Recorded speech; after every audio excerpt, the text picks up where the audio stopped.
Hello and welcome. Well, as you'll hear today, over the weekend, quality wins out over quantity. I'll be back with Kevin Brogan from CoreLogic in just one moment.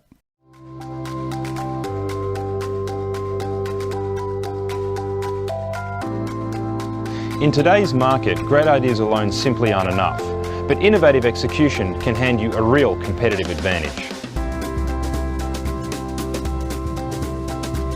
Nightlight is a cutting-edge illuminated signboard by Printforce that offers round-the-clock visibility and features that maximise advertising space, improving your exposure.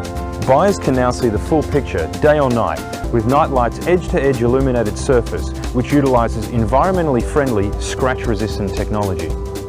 Now available in 6x4 and 8x4. Nightlight is as versatile as you need to be in today's market. Let your clients know you're working day and night for them, and then prove it with Nightlight.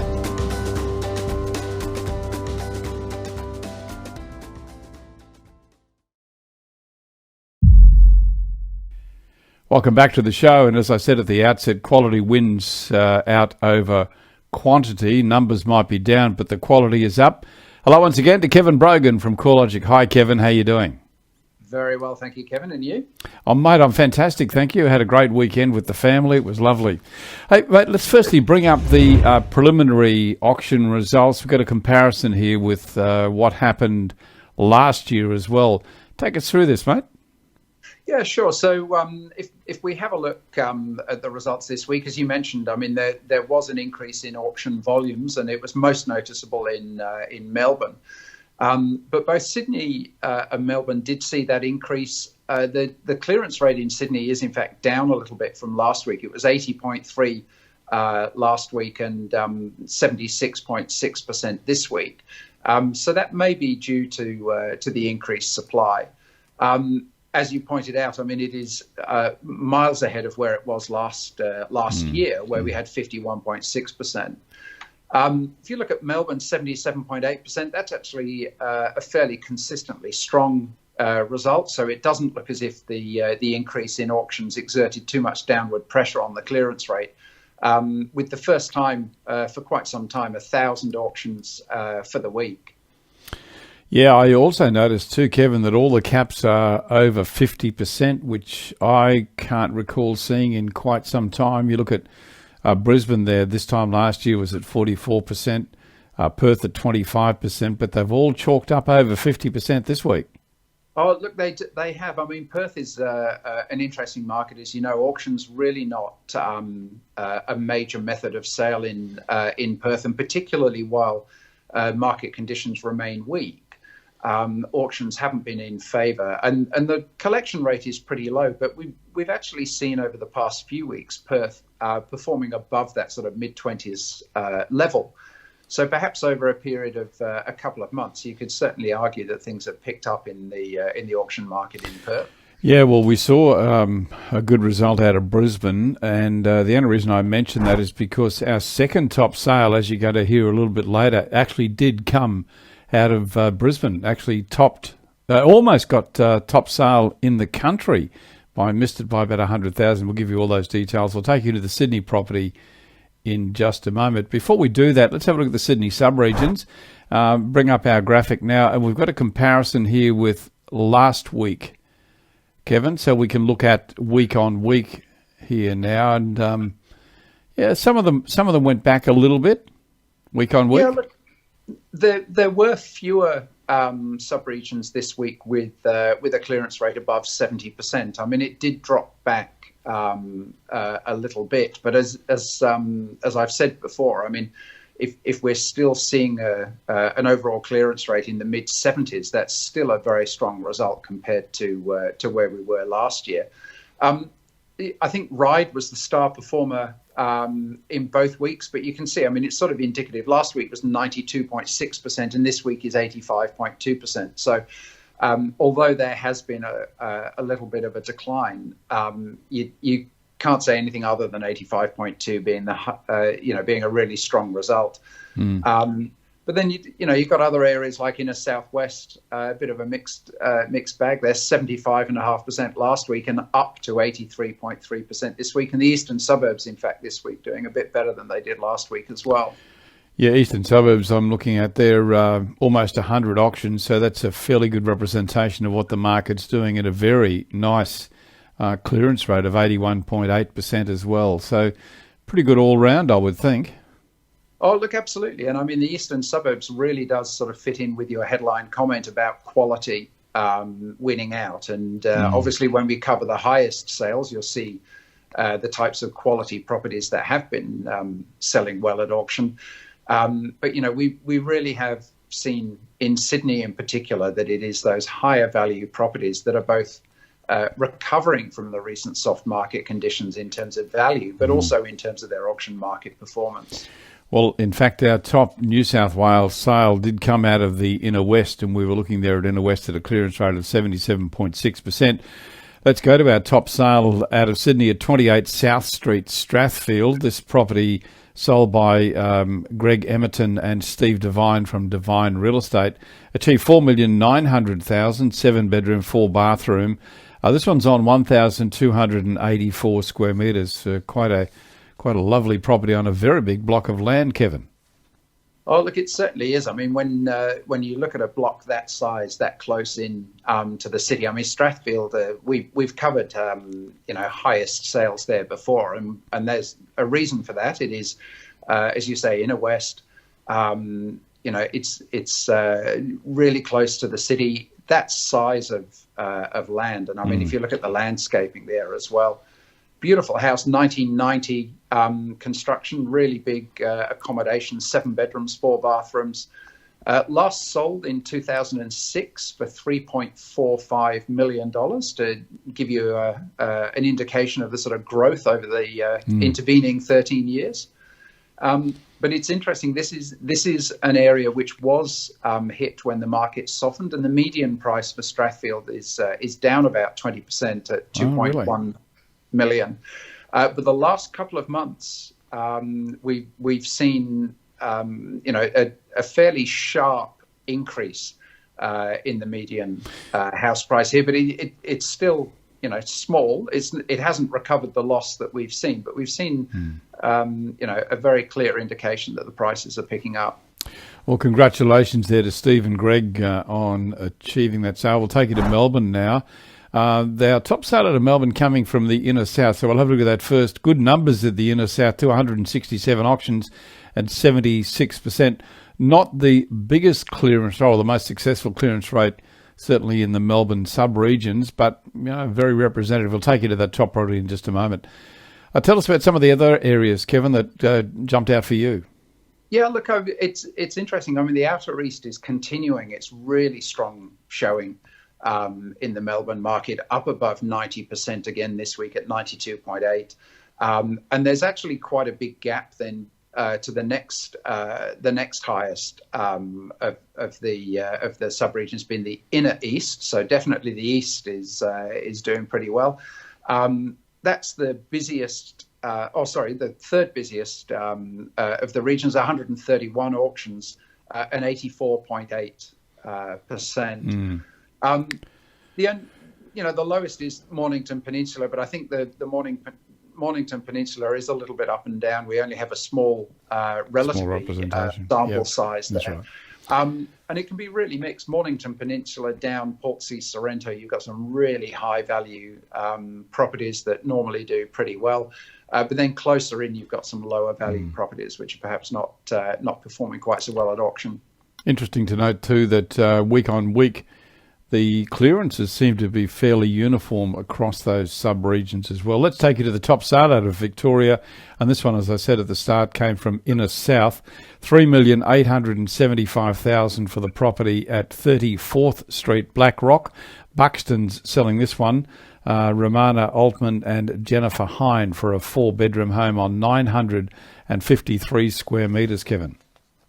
Yeah, look, this is a beautiful home, 20 kilometres south of Melbourne, probably just a smidge into the east to keep it out of the Port Phillip Bay. But look, it's walking distance to the beach. It's only a couple of hundred metres away from the beach there. This is a property which has been built in a sort of contemporary style. The median price in BlackRock is 1.675 million, and that's down about 18% from 2018. Okay, we'll take you to the top Queensland sale. And just want to mention too that we've got an extra video for you today, a top sale coming out of Darwin that Kevin has found for us. A somewhat unique property, and we'll tell you why we've picked that one out, apart from it being our top sale out of the territory. There is a reason for us having a look at it. Top Queensland sale was sold by Bell Property, and this in fact was the second top sale in the country. Auction sold under auction conditions on the weekend. 4,800,000 for the property at 26 Balmoral Terrace in East Brisbane. Tony O'Doherty from Bell Property selling this 5-bedder, 1,477 square metres. Once again, a very big, large block of land, Kevin. Oh, look, it is. And I mean, this one is within easy walking distance of the Gabba. That's a big plus.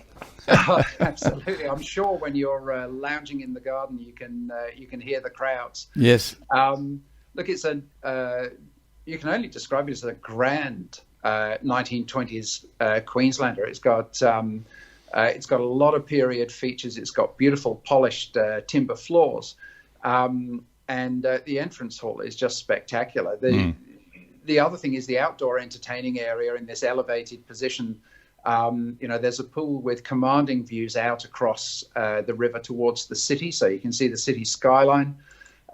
It was last sold for $2.7 million in 2005. So obviously it's been held for a 14-year period, which is obviously because it's quite a desirable property to hang on to. Indeed. And the median price actually in this location has increased by 2%. Since 2018, although obviously this house is not typical for the locality. This is a very highly sought after pocket. Absolutely. Yeah, no, East Brisbane, very well sought after. I'll take you to our top property out of the ACT, 10 Gipp Street, Barton. 1,905,000 Luton Properties, Marana Savic selling this one, 2-bedroom, 2-bathroom. A somewhat small home on a good-sized block of land, 957 square metres. Yes, look, this one is within a couple of kilometres of Parliament House, a very close-in suburb. As we've come to expect with these high-value properties in Canberra, it's very close to a reserve, Telapia Park. It is a small home, but it's a very pretty home. I mean, it's been very tastefully restored, built in 1927. And the gardens are very well established, and they've been grown under organic principles, no chemicals used for the last 30 years or so. It's impressive, yeah. And you imagine it being a haven for butterflies and bird life. So very Indeed. tranquil. Yep. Got a few more properties to go through. This next one comes out of South Australia, 22 Jellicoe Street, Linden Park, 1,205,000. Owens Castley Real Estate's Damien and Victoria selling this 4-bedder, 836 square metres. Tell us a little bit about Linden Park. Yes, so Linden Park is in the eastern suburbs, and in Adelaide, certainly those eastern suburbs are highly sought after. Areas such as sort of Burnside and Norwood are the sort of bigger and more well-known areas, but Linden Park is a pocket within the eastern suburbs. It's only about 5 kilometres away from the city centre, so it's quite a generous-sized parcel for being that close in.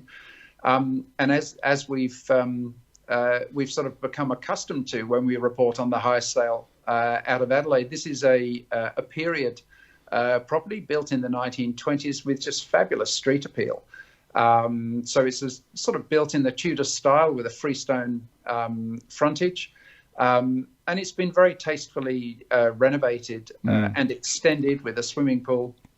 So again, it retains all of those period features that give it its charm and street appeal, but it's got all of the modern living requirements, including an open plan and living area.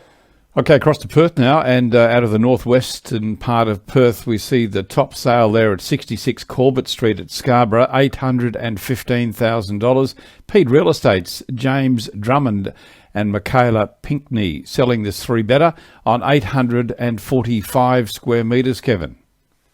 Yeah, so this is an interesting proposition. I think it's been sold predominantly on its development potential. It faces out onto a reserve, and it's only 1 kilometre from Scarborough Beach. And there's been a lot of redevelopment in Scarborough, and I think it is hopefully picking up. This property includes a 1955 built former Housing Commission home. And there is a proposal that this property could be subdivided with retaining that home at the front. So there would obviously be a combined renovation and then new build at the back. And that seems to be the driver for this one.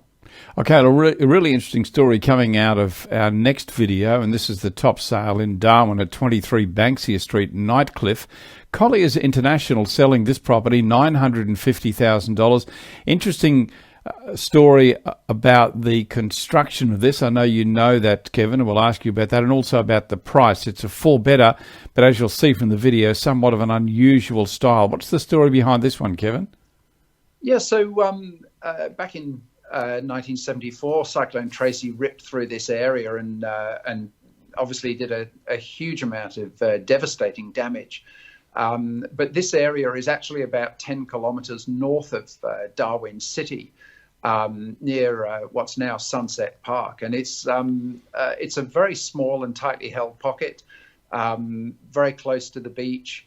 But when they were looking at rebuilding here, the architect who designed this house was looking at making something that would be proof against really strong winds. And his view was that this A-frame design would actually be much more resistant against cyclone. It's reported from previous owners that they feel the house is living up to that and being very solid, although it now has a colour bond roof because apparently the cockatoos were eating the original timber shingles.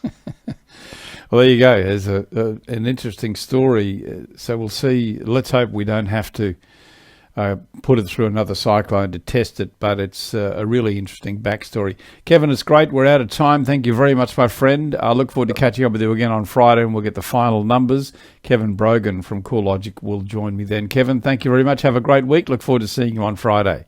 Thanks, Kevin. Looking forward to it.